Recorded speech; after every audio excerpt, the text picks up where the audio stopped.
Bismillahirrahmanirrahim. Assalamualaikum warahmatullahi wabarakatuh. Alhamdulillah, alhamdulillahi nahmaduhu wa nasta'inuhu wa nastaghfiruh wa na'udzu billahi min syururi anfusina wa min sayyiati a'malina. May yahdihillahu fala mudhillalah wa may yudlilhu fala hadiyalah. Asyhadu an la ilaha illallah wahdahu la syarikalah wa asyhadu anna Muhammadan abduhu wa rasuluhu la nabiyya ba'dah. Allahumma salli wa sallim wa barik ala sayyidina Muhammadin wa ala alihi wa ashabihi wa man tabi'ahum bi ihsanin ila yaumiddin amma ba'd. Sahabat Asa TV yang dimuliakan Allah Subhanahu wa taala, alhamdulillah. Alhamdulillah, kita bersyukur kepada Allah karena Allah hingga hari ini masih memberikan nafas kepada kita, masih memanjangkan nafas kita, menambahkan umur-umur kita dan bahkan menyempurnakan umur kita dengan kesehatan dan kemudian disempurnakan lagi dengan iman dan Islam, lalu disempurnakan lagi dengan hidayah dan taufiknya, sehingga hingga hari ini alhamdulillah Allah masih menjadikan kita sebagai hamba-hambanya yang rukuk dan sujud kepadanya. Dan mudah-mudahan kita berharap, kita berdoa kepada Allah, semoga Allah menjaga semua nikmat ini untuk kita. Dan semoga Allah juga menjadikan kita, menumbuhkan kepada kita semangat, kemauan, dan kemampuan untuk menjaga semua nikmat itu, sehingga saat kita berjumpa dengan Allah, kita berjumpa dalam keadaan rukuk dan sujud kepadanya. Amin. Ya Allah, ya Rabbal Alamin. Dan tak lupa, saya senang sekali untuk berharap dan berdoa untuk diri saya dan untuk sahabat Asa TV semuanya. Mudah-mudahan sebagaimana Allah mengumpulkan kita di tempat ini bersama-sama di dalam majelis ini, Allah juga akan mengumpulkan kita di dalam surganya nanti kelak, insya Allah juga bersama-sama dengan orang-orang yang kita cintai. Amin ya Allah ya Rabbal Alamin. Sahabat Asa TV yang dimuliakan Allah Subhanahu Wa Taala, kita sudah masuk di akhir tahun ya, di akhir tahun, di penghujung tahun 2024, dan apa namanya, bahkan kita sudah masuk di pertengahan ya, di pertengahan dari bulan Desember ini, dan mudah-mudahan Allah sampaikan kita hingga ke akhir tahun, dan bahkan Allah sampaikan kita hingga waktu-waktu di mana di waktu-waktu itu kita mengisinya dengan kebaikan-kebaikan, dengan ibadah-ibadah yang bukan hanya banyak tapi juga berkualitas, sehingga dengannya dan Allah memberikan rahmat untuk kita, yang dengan rahmat Allah itu akhirnya Allah masukkan kita ke dalam surga. Amin ya Allah ya Rabbal Alamin. Sahabat Asa TV, masih bersama saya Arsal Syah di dalam segmen kita ya, I Love Monday, I Love Myself, gitu. Dan di penghujung tahun ini, saya ingin mengajak kita semua, termasuk saya pribadi, untuk sama-sama bermuhasabah. Ini kan bermuhasabah tentang diri kita tentunya, karena muhasabah itu adalah memuhasabahi diri, bukan memuhasabahi orang lain, gitu. Tapi memuhasabahi diri kita sendiri. Dan dari sekian banyak muhasabah, biasanya kalau kita ikuti acara-acara muhasabah atau ketika berbicara tentang muhasabah, biasanya muhasabahnya berkaitan dengan apa yang sudah kita lakukan, ya kan?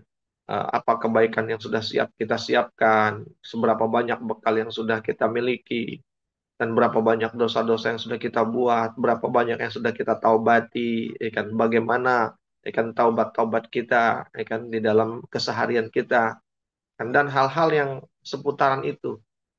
Nah, pada kesempatan ini izinkan saya untuk mengajak sahabat Asa TV memuhasabah sisi lain, ya. Maka tema hari ini eh, diberi judul muhasabah tarbiyah, ya kan? Muhasabah tarbiyah, yaitu bagaimana kita memuhasabahi tarbiyah kita. Tarbiyah dalam makna proses pembelajaran kita, ya kan? Jadi memuhasabah proses pembelajaran yang kita lakukan di dalam kehidupan kita, khususnya adalah tarbiyah Islamiyah, pembelajaran Islam ya kan, terhadap diri kita. Karena kadang-kadang kita belajar ya sudahlah belajar saja gitu kan. Kadang-kadang tanpa ekspektasi, ya udah yang penting belajar. Padahal penting juga bagi kita untuk memuhasabahinya. Karena eh, belajar itu kan salah satu upaya untuk mencari ilmu. Yang dengan ilmu itu dia akan memandu kita dalam beramal. Sehingga bagaimana kualitas amal kita yang selalu kita muhasabahi, sebenarnya itu sangat juga ditentukan. Salah satu faktor penentunya adalah bagaimana keilmuan kita. Dan ilmu dan pemahaman kita tentang amalan-amalan yang kita kerjakan. Ya, dan ilmu itu ya tentu sangat bergantung dari proses belajar yang kita jalani. Maka jika amalan-amalan kita, kualitas diri kita mengalami sesuatu, kemandekan, nggak berkembang, ya boleh jadi mungkin karena amalan itu ya kan tidak ditopang oleh ilmu yang baik. Dan ketika ilmu itu bukan ilmu yang baik atau ilmunya tidak berkembang, ya boleh jadi ada permasalahan dalam proses mencari ilmu itu, dalam proses belajarnya. Nah, maka kita memuhasabahi proses belajar yang kita jalani sesungguhnya itu salah satu hulu, ya kan, hulu dari eh, bagaimana diri kita, ya kan, bagaimana kualitas diri kita. Nah, sahabat Asa TV yang dimuliakan Allah Subhanahu wa taala, tentu di dalam Al-Qur'an kan juga di surah Ali Imran ya ayat 190 itu kan Allah mengatakan kepada kita, A'udzubillahi minasyaitonir rajim, inna fi khalqis samawati wal ardi wa ikhtilafil laili wan nahari la ayatin liulil albab. Oh, sesungguhnya di dalam penciptaan langit dan bumi dan silih bergantinya malam dan siang itu ada tanda-tanda bagi orang-orang yang disebut sebagai ulil albab, yaitu orang-orang yang berpikir, orang-orang yang mau menggunakan akalnya, yang kemudian nanti di antara wujud menggunakan akalnya si ulul albab atau si ulil albab itu Allah sebut di ayat 191-nya, yaitu orang-orang yang alladzina yazkurunallaha qiyaman wa qu'udan wa ala junubihim wa yatafakkaruna fi khalqis samawati wal ardi. Yaitu orang yang disebut orang yang berakal itu adalah orang yang atau ulil albab itu adalah orang yang melakukan tazakkur dan tafakkur gitu. Berpikir dengan zikir dan berpikir dengan fikir. Berpikir dengan kalbu dan berpikir dengan pikirannya atau dengan uh, akal yang ada di kepala. Nah, tapi sahabat Asa TV ketika disebutkan inna fi khalqis samawati wal ardi, sesungguhnya penciptaan langit dan bumi itu adalah tanda-tanda kekuasaan Allah. Dan penciptaan langit dan bumi itu adalah sebuah proses gitu, proses penciptaan. Kemudian waqtilafil laili wan nahar itu adalah sebuah peristiwa, ya kan? Sebuah peristiwa. Jadi ada proses penciptaan, ada peristiwa. Walaupun secara khusus di ayat itu disebut penciptaannya adalah langit dan bumi dan peristiwanya adalah bergantinya malam dan siang, namun tentu kita juga perlu untuk memuhasabahi, memaknai bahwa peristiwa penciptaan itu bukan hanyalah peristiwa penciptaan langit dan bumi, tapi di antara peristiwa penciptaan itu adalah ada juga penciptaan manusia. Dan ketika kita bicara peristiwa, bukan hanya peristiwa bergantinya malam dan siang di dalam kehidupan ini, tapi ada banyak peristiwa lain yang itu juga menjadi tanda-tanda kekuasaan Allah. Satu di antaranya adalah peristiwa di mana kita melakukan proses belajar. Kan proses belajar yang kita jalani itu kan juga sebuah peristiwa di dalam kehidupan kita. Sebagaimana peristiwa bergantinya malam dan siang yang juga terjadi di dalam kehidupan kita. Nah, sahabat Asa TV yang dimuliakan Allah Subhanahu wa taala, maka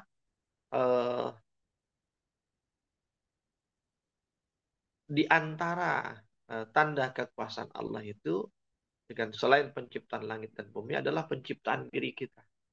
Dan bahkan eh, penciptaan diri kita itu lebih dekat dengan kita, ya kan, untuk mengevaluasinya, memuhasabah.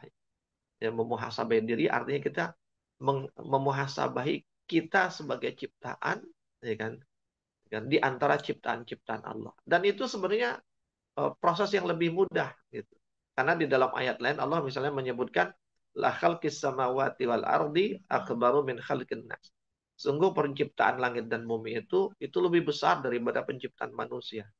Artinya, ya kan, jika kita disuruh memikirkan peristiwa penciptaan yang besar, maka kita tentu tidak boleh melupakan proses penciptaan yang lebih kecil daripada itu.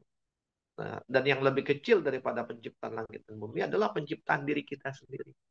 Maka yuk pikirkan diri kita, dan muhasabahi diri kita. Dan juga peristiwa-peristiwa yang ada di muka bumi, yang salah satunya peristiwa yang kita alami. Dan peristiwa yang kita alami itu salah satunya adalah bagaimana kita melakukan proses belajar. Maka yuk kita muhasabahi itu. Nah, pertanyaannya adalah bagaimana memuhasabahi itu? Selain juga kan juga di dalam ayat lain juga Allah menyebutkan ini penguat saja ya. Wa fi anfusikum afala tubsirun, dan pada dirimu itu tidakkah kamu memperhatikan? Artinya apa yang ada di diri kita yuk kita perhatikan, kita evaluasi. Yang ada pada diri kita terkait dengan perilaku, perbuatan kita, terkait dengan penciptaan kita. Nah, ketika bicara terkait dengan perilaku, perbuatan kita, maka di situ kan apa yang kita buat, apa yang kita lakukan sangat ditentukan dari apa yang kita tahu dan kita pelajari. Maka muhasabahlah dengan proses belajar yang sudah kita lakukan. Nah, bagaimana memuhasabahinya? Kita akan sambung setelah yang berikut ini.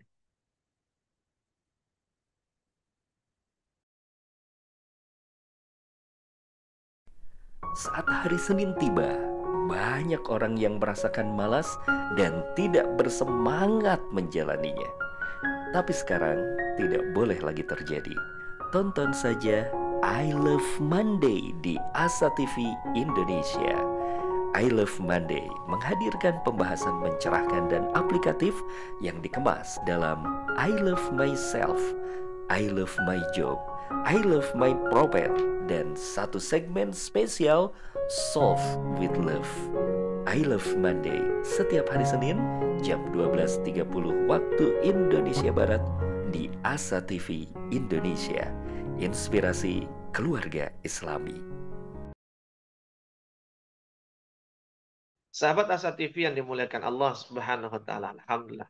Kita sambung lagi ya yang pembahasan kita di segmen awal tadi. Memuhasabah tarbiyah. Bagaimana memuhasabah tarbiyah? Memuhasabah proses belajar yang kita jalani. Sahabat Asa TV, di dalam dunia pembelajaran gitu ya, baik di dalam ilmu psikologi ataupun di dalam tarbiyatul Islam gitu, maka kita akan temukan bahwa sasaran pembelajaran itu ya, jadi target atau sasaran dari pembelajaran itu kan ada 3. Yang pertama adalah kognitif, yang kedua adalah afektif, dan yang ketiga adalah konatif atau psikomotorik. Kognitif itu bahwa sasaran belajar itu adalah menyentuh kemampuan berpikir kita, menyentuh pikiran kita. Tapi proses belajar juga dia harus menyentuh afektif, sikap kita. Dan proses pembelajaran itu juga harus menyentuh perilaku atau perbuatan kita yang disebut dengan konatif atau psikomotorik. Artinya apa? Ketika kita belajar, seharusnya ketika menyentuh kognitif kita, kan pikiran kita, berarti ada penambahan di sana. Penambahan apa? Ya, kalau pikiran pasti penambahan ilmu, penambahan pengetahuan kan. Maka ketika orang belajar bertambah pengetahuannya, berarti sasaran kognitifnya tercapai. Seperti itu. Ketika bicara afektif, ya kan, sikap, maka proses belajar itu ketika seseorang mengetahui sesuatu, seharusnya apa yang diketahuinya itu kan memunculkan sikap di dalam dirinya. Gitu. Jadi dia menyikapi apa yang dia ketahui atau apa yang dia ketahui kemudian membuat dia bersikap. Gitu. Jadi sikapnya dilandasi oleh pengetahuan, bukan dilandasi oleh emosi. Nah, ketika seseorang setelah belajar dia bertambah ilmu pengetahuannya dan kemudian dari ilmu itu dia bersikap, maka itu berarti sasaran afektif dari proses belajar itu sampai. Gitu. Nah, tapi kemudian tidak cukup sampai di situ, ya kan? Dari sikap itu seharusnya, ya kan, juga ditindaklanjuti dengan perbuatan, ya. Karena orang bersikap bukan hanya sekedar ya dia menunjukkan sikapnya, tapi kemudian sikap itu harus diwujudkan dalam bentuk perilaku, dalam bentuk perbuatan. Nah, ketika kemudian dia sampai pada perbuatan, ya kan, dia melakukan apa yang disikapinya, bagaimana sikap dia terhadap sesuatu, kemudian dilakukan dalam bentuk perbuatan, maka berarti proses belajar dia, sasaran konatifnya atau psikomotriknya sampai. Dan ketika tiga-tiga itu terpenuhi, berarti proses belajarnya mengalami, dalam tanda petik ya, kesempurnaan capaian. Karena apa? Dia mengubah pengetahuannya, membentuk sikapnya, kemudian melahirkan perbuatan. Nah, tapi sahabat asati yang dimuliakan Allah, kita juga bisa temui, ya kan? Kita jumpai, bahkan mungkin diri kita sendiri, kita temui bahwa kita belajar, tapi apa yang kita pelajari membuat kita tahu, memang kita jadi tahu, tapi kemudian yang kita tahu itu tidak memunculkan sikap, gitu. Ya sekedar tahu aja. Tapi jadi kalau kita bicara sikap itu kan nanti kalau di psikologi itu sikap itu yang muncul dari sikap itu adalah like and dislike, suka dan tidak suka. Nah, berapa banyak di antara kita, bahkan mungkin diri kita sendiri, setelah kita tahu sesuatu, tapi kemudian tidak lahir tuh suka dan kesukaan atau ketidaksukaan kita terhadap apa yang baru saja kita pelajari. Ya datar saja gitu, ya udah tahu gitu. Kenapa? Karena suka atau tidak suka itu nanti akan berpengaruh dengan bagaimana dia menyikapi sesuatu. Ya. Ketika dia menyukai, dia akan mendukung. Ketika dia tidak menyukai, dia akan berlepas diri. Ketika dia menyukai, maka dia akan menjadikan pengetahuan yang dia ketahui itu menjadi mindset dia, menjadi konsep berpikir dia. Sesuatu kalau sudah menjadi konsep berpikir, sahabat Asa TV, maka apapun yang hendak dia lakukan, maka basisnya adalah mindsetnya. Jadi ketika dia melakukan, memutuskan sesuatu, maka pertimbangannya tuh kepada apa yang dia tahu. Tapi banyak orang tahu sesuatu, misalnya contoh belajar agama, tahu nih, ya kan di agama dilarang, tapi tetap dilakukan. Gitu. Kenapa? Karena apa yang dia ketahui di agama dilarang itu nggak jadi mindset dia. Kalau jadi mindset dia, maka dia pasti nggak akan suka yang dilarang itu. Ya, seperti itu. Sahabat Asa TV. Maka kemudian kalau di dalam Tarbiyatul Islam itu ada istilah tahwilul jahalah ilal ma'rifah. Mengubah seseorang itu dari jahil, dari nggak tahu, jadi tahu. Nah itu yang namanya sasaran kognitif tercapai. Gitu. Dari tahu, dari nggak tahu jadi tahu, itu kognitifnya terpenuhi. Tapi kemudian watahwilul ma'rifah ilal fikrah. Gimana mengubah apa yang dia tahu itu kemudian jadi fikrah. Fikrah itu mindset gitu. Jadi konsep berpikir, cara berpikir, sehingga apapun di dalam kehidupannya dia gunakan itu konsep berpikir itu. Gitu.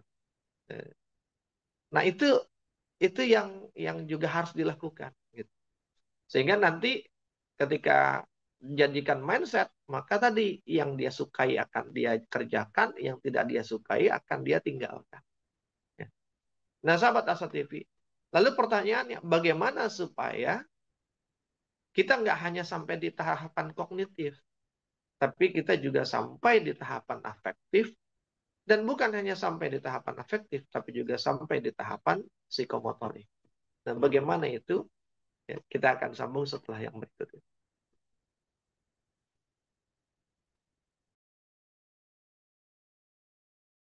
Menuntut ilmu adalah sebuah jalan yang akan mengantarkan manusia pada kemuliaan. Dengan ilmu, manusia mendapatkan panduan untuk berpikir dan bertindak. Untuk itu, Asa TV Indonesia menghadirkan Pustaka Asa, sebuah ruang pembelajaran sistematis bersama para pakar di bidangnya. Quranic Study Series, Quranic Life, Prophet Manner, dan berbagai bidang keilmuan yang dibahas dengan cara menyenangkan. Pustaka Asa hadir setiap Sabtu jam 19.30 waktu Indonesia Barat. Hanya di Asa TV Indonesia. Sahabat Asa TV yang dimuliakan Allah Subhanahu wa taala. Ya, kita sambung lagi ya. Mudah-mudahan sampai 2 segmen tadi sahabat Asa TV nggak, ini Ustadz ngomong apa sih? Atau nggak, mungkin masih bingung-bingung sedikit gitu. Tapi insya Allah mudah-mudahan di segmen 3 ini akan lebih terjelaskan. Nah, sahabat Asa TV, gimana supaya kemudian 3 proses itu bisa kita capai? Ya kan, kognitif kita sampai, afektif kita sampai, psikomotorik kita sampai. Pengetahuan kita dapat, sikap kita juga tumbuh, dan perbuatan kita juga lahir. Nah, sahabat Asa TV, ketika kita bicara tentang kognitif tadi, kognitif itu ukurannya adalah pengetahuan. Jadi, orang sampai sasaran belajarnya secara kognitif ketika pengetahuan ilmunya bertambah. Nah, tapi dengan modal pengetahuan itu tidak akan menumbuhkan afektif atau sikap tadi, like and dislike-nya. Jika pengetahuan itu sampai kepada puncaknya, maka puncaknya itulah yang akan menjadi modal awal, modal utama dia untuk masuk ke level berikutnya, yaitu menumbuhkan sikap. Nah, sementara bicara puncak pengetahuan, puncak dari pengetahuan itu adalah kesadaran. Gitu. Ya, jadi pengetahuan itu baru permulaan. Tapi puncak dari pengetahuan itu adalah tumbuhnya kesadaran. Gitu. Ya kan? Kesadaran tentang ilmu yang dia pelajarinya. Gitu. Jadi kesadaran dengan apa yang dia pelajari dalam proses belajarnya tadi. Belajar fikih, dia sadar dengan apa yang dia pelajari. Gitu. Nah, ketika kesadaran itu terbangun, ya kan? Sadar dalam hal satu, sadar tentang urgensi ilmu yang dia pelajari. Kalau udah bicara urgensi itu kan kita bicara tentang uh, penting nggak pentingnya ilmu ini. Kemudian tentang mendesak tidak mendesaknya ilmu ini. Ketika orang sadar dengan urgensi dari ilmu ini, maka kemudian dia akan tahu bahwa ilmu ini penting. Bahwa yang saya pelajari ini penting. Karena dia penting, maka saya nggak boleh mengabaikan begitu saja. Bahwa ilmu yang saya pelajari ini adalah sesuatu yang mendesak, harus disegerakan, nggak bisa ditunda-tunda. Kenapa? Kalau ditunda-tunda, kita nggak pernah tahu umur kita. Sementara ilmu yang kita pelajari, kita punya tanggung jawab atas ilmu itu. Ketika kita mempelajari satu ilmu, maka ilmu itu punya hak atas diri kita. Dan hak atas ilmu itu adalah diamalkan. Maka bagaimana mungkin kita akan mengamalkan kalau kita nggak sadar bahwa ilmu ini mendesak. Mendesak untuk disikapi. Bahwa, oh iya selama ini saya masih jauh dari ilmu ini.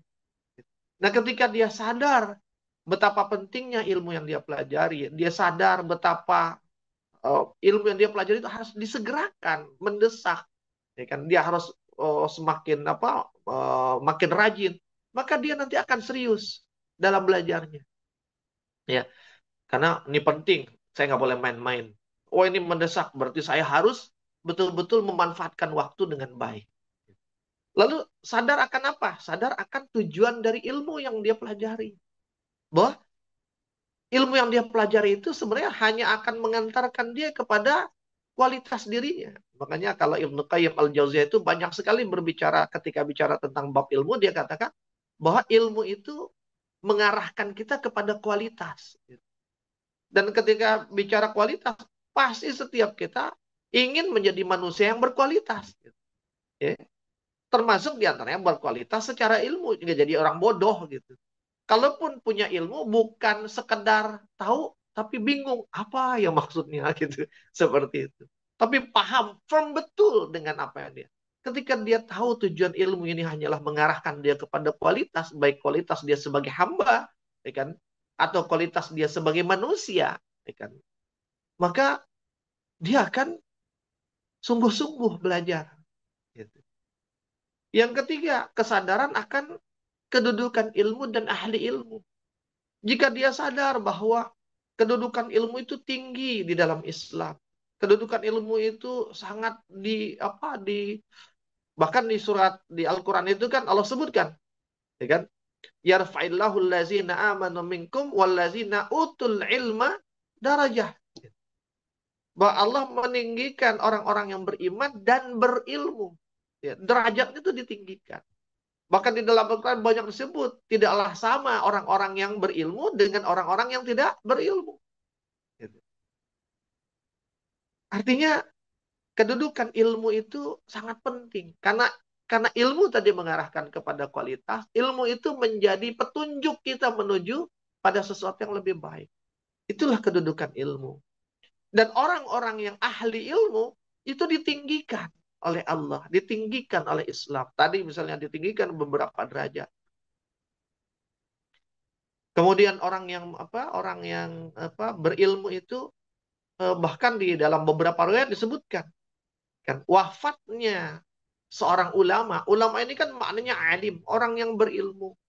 Itu lebih disukai oleh setan gitu. Wafatnya seorang alim itu lebih disukai oleh setan ketimbang wafatnya 70.000 manusia yang awam gitu. Jadi ada 70.000 manusia awam mati gitu, meninggal. Itu tidak lebih disenangi oleh setan ketimbang wafatnya seorang ulama. Kenapa? Karena ulama itu membawa ilmu. Ilmu itu bisa menjadi petunjuk, ya kan, memberikan arahan kepada manusia yang jumlahnya bisa lebih daripada 70.000.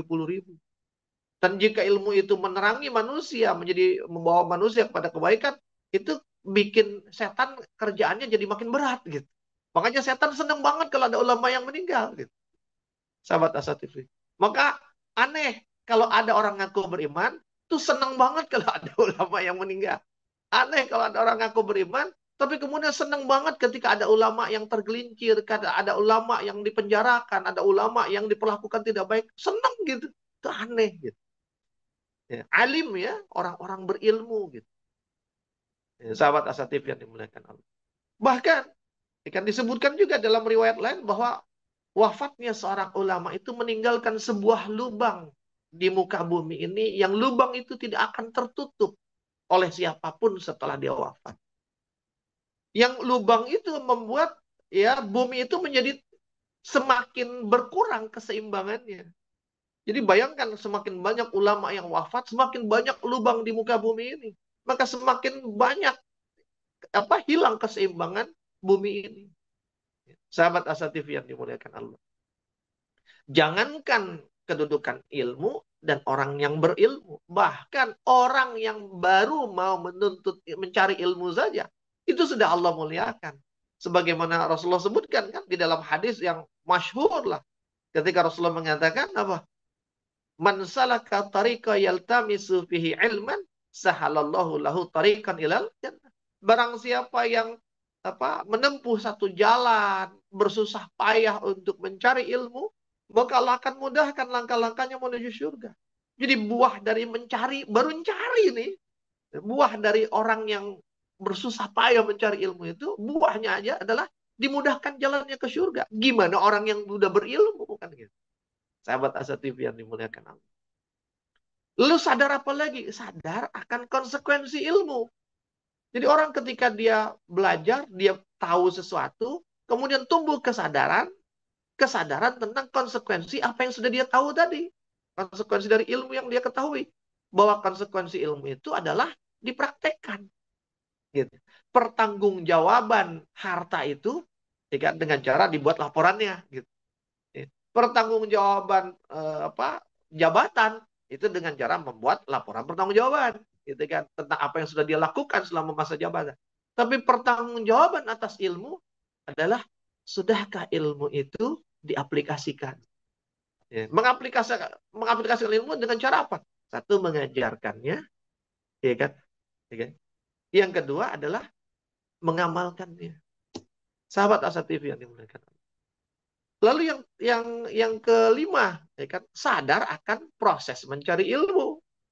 Bahwa mencari ilmu itu nggak mudah, gitu. Ya kan? Mencari ilmu itu butuh waktu yang lama, ya kan? Banyak pengorbanannya. Maka ketika seseorang itu sadar bahwa mencari ilmu itu tidak mudah, maka dia akan bersungguh-sungguh. Kenapa bersungguh-sungguh? Ya karena ilmu itu penting, karena sudah ada kesadaran-kesadaran sebelumnya. Kesadaran urgensi ilmu, kesadaran tujuan ilmu, kesadaran kedudukan ilmu dan ahli ilmu, kesadaran konsekuensi ilmu. Dengan semua kesadaran itu, ketika dia untuk ke sana prosesnya sulit, panjang, nggak mudah. Oh berarti saya nggak boleh main-main. Sahabat Asa TV yang dimuliakan Allah Subhanahu Wa Taala. Dan itulah puncak dari pengetahuan. Itu di level kognitif tuh.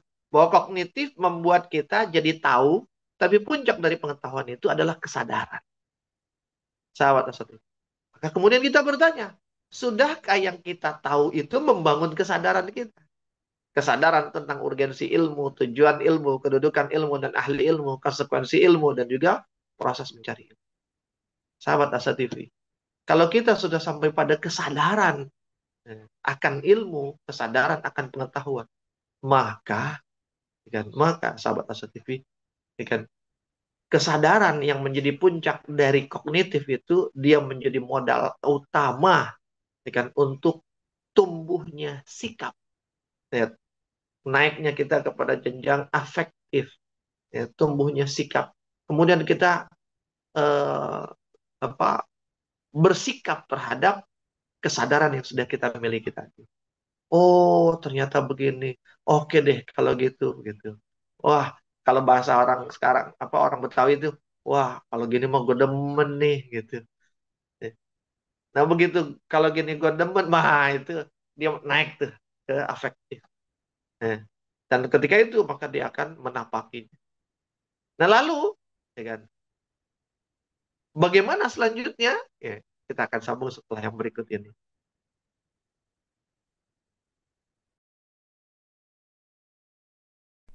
Saat hari Senin tiba, banyak orang yang merasakan malas dan tidak bersemangat menjalaninya. Tapi sekarang tidak boleh lagi terjadi. Tonton saja I Love Monday di Asa TV Indonesia. I Love Monday menghadirkan pembahasan mencerahkan dan aplikatif yang dikemas dalam I Love Myself, I Love My Job, I Love My Profile, dan satu segmen spesial Solve with Love. I Love Monday setiap hari Senin jam 12.30 waktu Indonesia Barat di Asa TV Indonesia. Inspirasi keluarga Islami. Sahabat Asa TV yang dimuliakan Allah Subhanahu Wa Taala, masih bersama saya Arsal Syah dalam I Love Monday, I Love Myself. Kita lanjutkan ya. Mudah-mudahan cukup waktunya dan mudah-mudahan sahabat Asa TV nggak bosan nih, ya kan? Memang agak berat-berat dikit gitu ya. Tapi ya masa kita mau belajar yang ringan-ringan mulu sih gitu, ya kan? Naikin lah kualitas kita. Sekali-sekali belajar tuh agak berkerut sedikit dahi kita. Mikir gimana apa yang maksud. Karena itu akan menstimulasi kecerdasan kita nanti. Sahabat Asa TV yang dimuliakan Allah. Ini bukan alasan ya, bukan alasan enggak. Nah, setelah kita sampai pada puncak dari kognitif, puncak dari pengetahuan yaitu kesadaran, maka itu menjadi modal utama kita untuk masuk ke level berikutnya yaitu tumbuhnya afektif, sikap kita. Penyikapan kita terhadap pengetahuan yang kita pelajari itu. Ya kan? Maka akan tumbuh tuh sikap kita. Ya kan? Dan sikap itu nantinya akan membuat kita memutuskan nih, saya ambil atau enggak, saya pakai atau tidak, gitu. Atau saya gunakan untuk urusan kehidupan saya atau tidak. Gitu. Nah, tapi eh, sisi afektif itu seharusnya menjadi modal untuk dia lahir menjadi sebuah perbuatan. Nah, tapi tidak akan pernah sikap kita itu lahir menjadi sebuah perbuatan kecuali kita sampai kepada puncak dari afektif tadi, puncak dari sikap kita. Ya kan banyak orang yang belajar, dia tahu, kemudian apa yang dia ketahui itu jadi mindset, sehingga ketika dia ketemu masalah, orang berkonsultasi, maka ilmunya itu dijadikan landasan dia dalam mengurai permasalahan-permasalahan. Itu berarti udah menjadi sikap dia. Tapi uh, tidak menjadi perbuatan. Kenapa? Karena tadi, ya kan, fikrahnya dia itu ya kan, mindset dia itu tidak sampai pada puncaknya. Jadi mindsetnya itu hanya menjadi mindset, hanya jadi konsep berpikir aja, tidak menjadi konsep perilaku. Gitu. Kalau dalam tarbiyah Islam itu istilahnya bagaimana tahwilul fikrah, ya kan, ilal harakah. Bagaimana menjadikan mindset itu kemudian membuat orang itu bergerak, ya, bergerak, berbuat. Nah,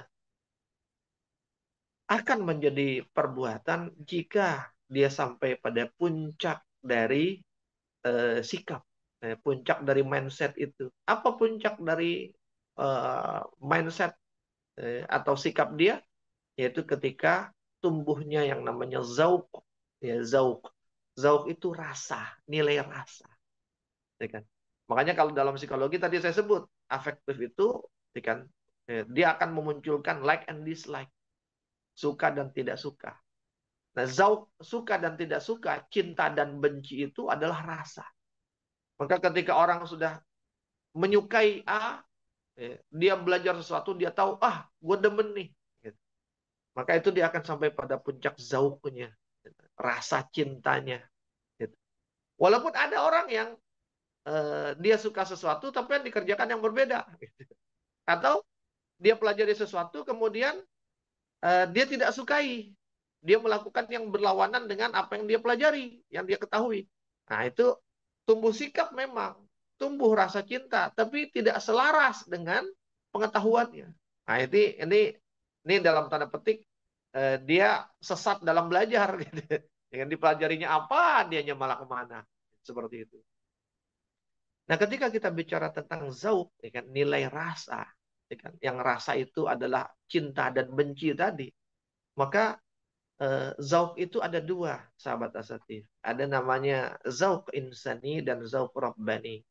Kan zauk insani itu adalah nilai rasa kemanusiaan, nilai rasa kita sebagai manusia.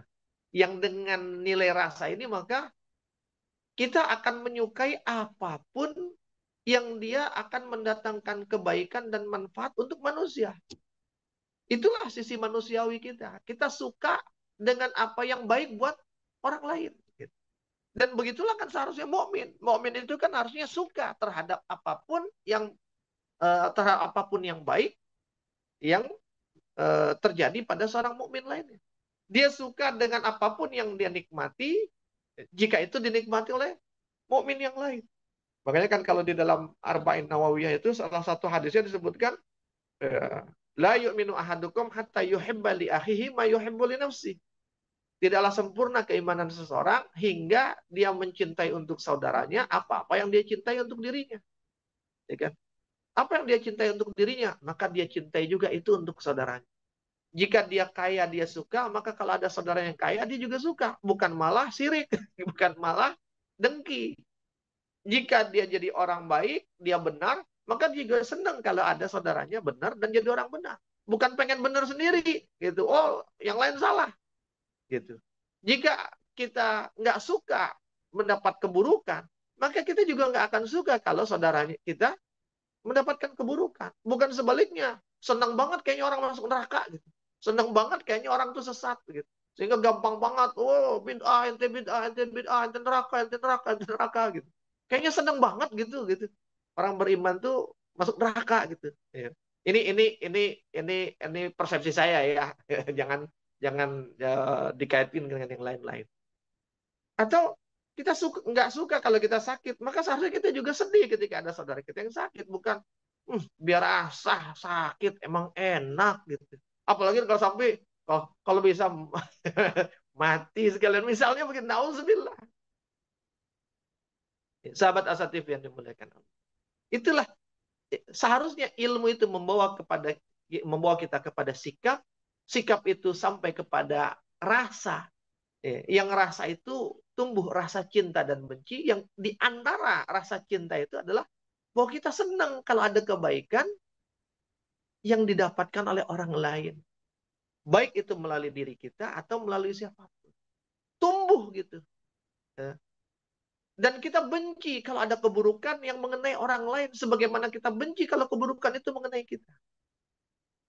Jika kita sudah sampai seperti itu, maka itu keberhasilan ilmu yang kita pelajari. Sahabat asatif yang dimuliakan Allah. Tumbuh zauk insaninya, kecintaan dia kepada manusia. Apa-apa yang baik untuk manusia dia suka. Dan apa-apa yang buruk untuk manusia dia tidak suka. Ya. Sehingga apa? Dengan begitu tumbuh adab dan akhlaknya kepada sesama makhluk.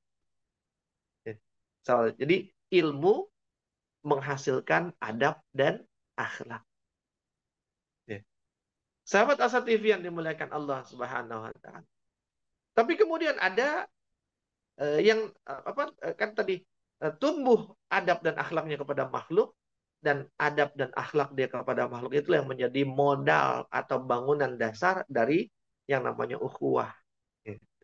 Jadi ukhuwah itu terbangun dari sana. Lalu yang kedua adalah zauq rabbani. Zauq rabbani itu nilai rasa ketuhanan. Artinya apa? Ketika tumbuh zauq rabbani pada diri kita, maka kita akan cinta apa yang Allah cinta, dan kita akan benci apa yang Allah benci. Kecintaan dan kebenciannya disandarkan kepada apa yang Allah cintai dan apa yang Allah benci. Sehingga ketika Allah mencintai sesuatu, maka dia mencintai itu. Ketika Allah membenci sesuatu, dia membenci itu. Dia tidak lagi bicara tentang dirinya. Saya suka, saya nggak suka. Enggak.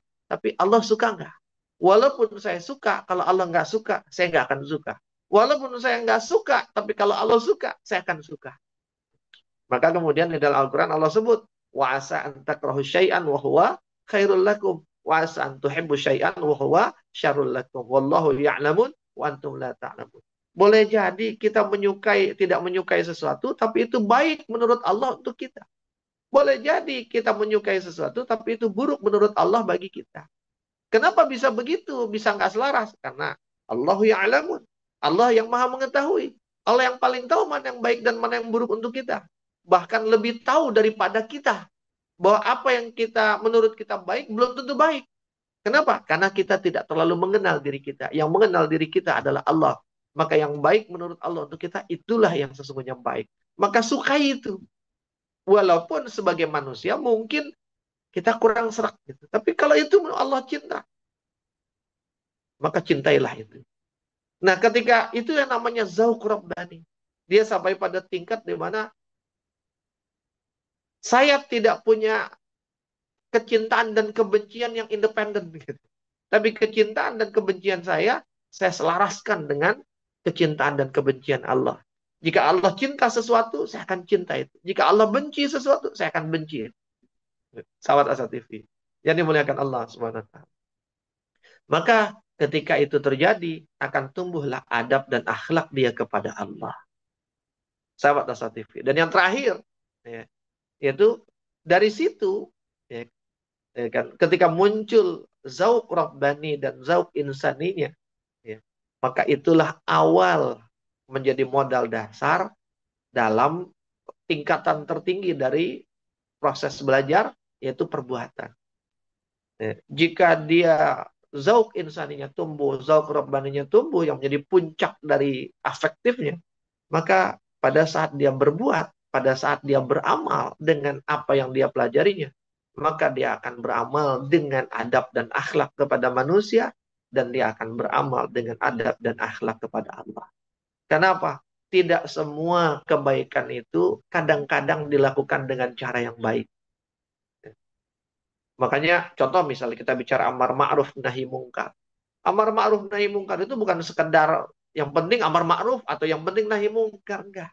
Tapi amar ma'ruf nahi mungkar itu adalah amar ma'ruf bil ma'ruf wa nahi mungkar bil ma'ruf. Jadi memerintahkan orang pada kebaikan dengan cara yang baik, dan memerintahkan mencegah orang dari keburukan juga dengan cara yang baik. Amar ma'ruf bil ma'ruf wa nahi mungkar bil ma'ruf, bukan amar ma'ruf bil mungkar wa nahi mungkar bil mungkar. Ya. Sahabat Asa TV yang dimuliakan Allah. Kapan kita bisa beramar ma'ruf bil ma'ruf, bernahi mungkar bil ma'ruf? Ketika adab dan akhlak, ketika zauq insani dan zauq rabbani itu tumbuh, sehingga apa? Kita berakhlak kepada makhluk dan kita berakhlak kepada Allah. Maka ketika kita berakhlak kepada makhluk dan berakhlak pada Allah, maka apapun perbuatan kita yang bersentuhan dengan makhluk, kita akan mempertimbangkan makhluk. Ketika apa yang kita perbuat bersentuhan, berurusan dengan Allah, kita akan mempertimbangkan Allah yang sedang kita interaksikan. Sahabat Asa TV yang dimuliakan Allah Subhanahu wa taala. Maka ya, sahabat Asa TV, ketika itu terjadi, maka amal dia bukan hanya sampai pada tingkat dia beramal dengan apa yang dipelajarinya, bahwa apa yang dipelajarinya berbuah kepada perbuatan, tapi perbuatannya adalah perbuatan ya kan, yang tumbuh dari rasa cinta, ya, yang cintanya itu adalah cinta dia kepada Allah dan kepada manusia. Karena apa? Karena ilmu yang dipelajarinya adalah ilmu yang mengantarkan dia untuk mencintai Allah dan mencintai makhluk. Sahabat Asatif yang dimuliakan Allah Subhanahu wa taala. Dan terakhir, ketika itu terjadi pada diri kita, ya, proses itu berjalan, maka ya kan,